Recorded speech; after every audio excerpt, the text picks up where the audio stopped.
欢迎观看04贫穷女大，1个月生活费600，暑假攒钱带爸爸去看病。宝子们早上好呀，今天也是一期超长加更 vlog， 接上期视频，嘿嘿，现在在爸爸租的房子里，简单收拾完，我就要带爸爸去德阳看眼睛了。因为成都到德阳还是挺近的，所以我们还能再吃个早午饭。爸爸问我喝不喝丝瓜鸡蛋汤，我从小就是捧场王，他做什么我都爱吃。小时候我也是这样，抽个小板凳坐旁边看爸爸做饭，一眨眼小屁孩都已经上大学了。把炒好的鸡蛋盛出来，待会儿加汤里，再来把昨晚没吃完的猪头肉也拿来热了，混着炒鸭肉剩的辣椒，我爸可真是搭配天才，2个放一起炒简直香爆了。再把煸出的多余的油拿来炒丝瓜，加点水焖煮一会就 OK 了。等待的间隙，爸爸给他的小黑马穿了个外套，免得下雨打湿或者积灰了。我爸就只有这几双筷子，他早上就开始吃热了。爸爸做的丝瓜鸡蛋汤，或者泡个这个啊，包水泡包水。啊，我吃吗？我吃了个汤。我爸还有点麻烦。哦，你平时5点多就起来了？我说你平时5点多都起来了？你不忙活吧？忙活。他说话靠后，要靠后，不然听不到。这是煮好的鸡蛋，到时候我们带到路上吃。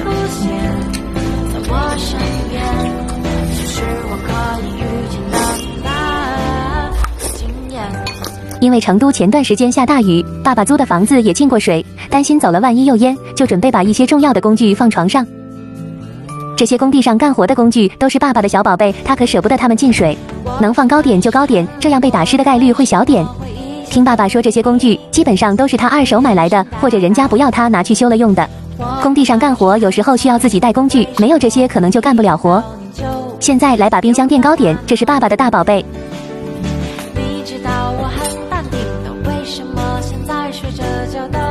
收拾完了，现在出发去车站了。一路上爸爸都在好奇我为什么对着一个手机笑嘻嘻的，他还需要适应，哈哈。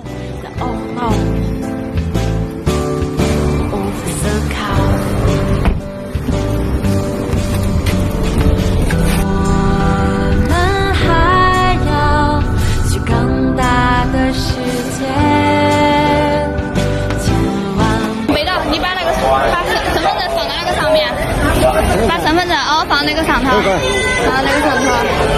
对了，走，把身份证拿到走，走嘛。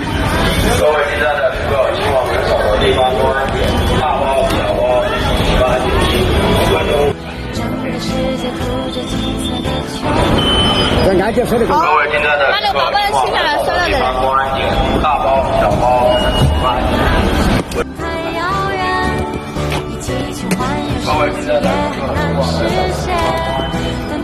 顺利进站了，等爸爸上厕所的时候来扎个头发。刚刚在车上睡着了，一觉醒来后脑勺那里乱得像鸡窝一样。距离发车还有半个小时，现在去检票口排队等候。爸爸很久没坐过动车了，对于这些还不是很熟悉，但没事的，有我在他就会安心很多。你看不看得到？啊？到实地炸了2回。炸了2回哦，眼睛。啊。炸了2回，用手圈。没有，再来这。是要。身份证拿出来了啊！看到他们那能上了，宝宝。上面绿色的那个地方。你人要走这边。走那边，走那边，走那边哦，对，走那边，宝宝，哦，走那边，走那边，进去，进去，开个了，走。哎呀，没得事，过来，过来，刷过了，没得事了吧？走，走个姐姐去，过来，走那边，不刷那个了，不刷那个，你要走人工通道，走，不刷那个，刷那边那个人工的了，因为你刚刚刷了没走过去，抱歉，过一个，抱歉，过一个。顺利进去了。我们来得早，不用着急。爸爸这后脑勺直反光，哈哈。你看嘛，上面写到6的就是哈。不懂啊。找到没有？6在哪里？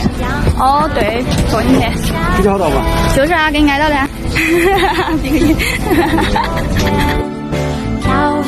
你长得好帅，我录一下嘛。你长得好帅。真的好帅。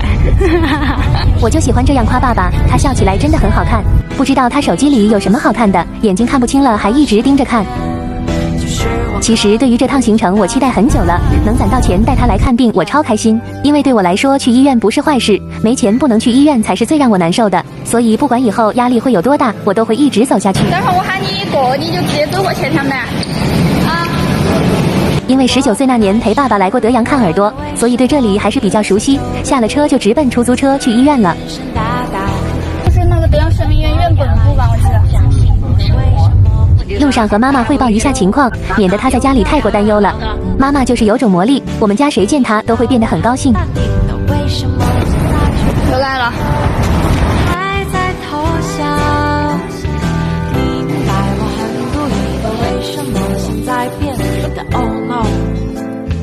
坏的就不吃啊，都变味了吧？说不听，打不过就加入，与其让他吃坏的，不如我先下手了。现在去签到，这些流程还是相对熟悉啦。等候医生上班的过程中，爸爸看了看外面的知识科普，感觉和他的问题很像。真的吗？这个是完了。出于保护隐私，具体就医过程不允许拍摄，黑黑也理解遵守哦。目前拍摄的都是我和爸爸在排队等候的场景，没有涉及其他信息哦。现在去办住院手续。办理完相关手续之后，就带爸爸去我团购好的酒店住一晚。我团的时候看了下距离不远，就提着箱子直接走过去了。文件袋，装太多资料了。好的。继续寻寻觅觅找酒店中。就是你要给你的电话号码。004。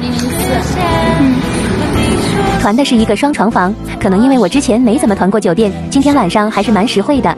边吃爸爸带的煮花生，边分享今天发生的开心事。有一个医生小姐姐夸我能干，哈哈。晚上给爸爸点了一份清淡的饮食，其实控糖不该吃粥的，但天气太热了，爸爸吃不下干饭，就给他点了一份无糖的玉米粥和小吃。看得出他还是很满意的，吃完待会下去多走走，应该不会升太高。你吃饱没？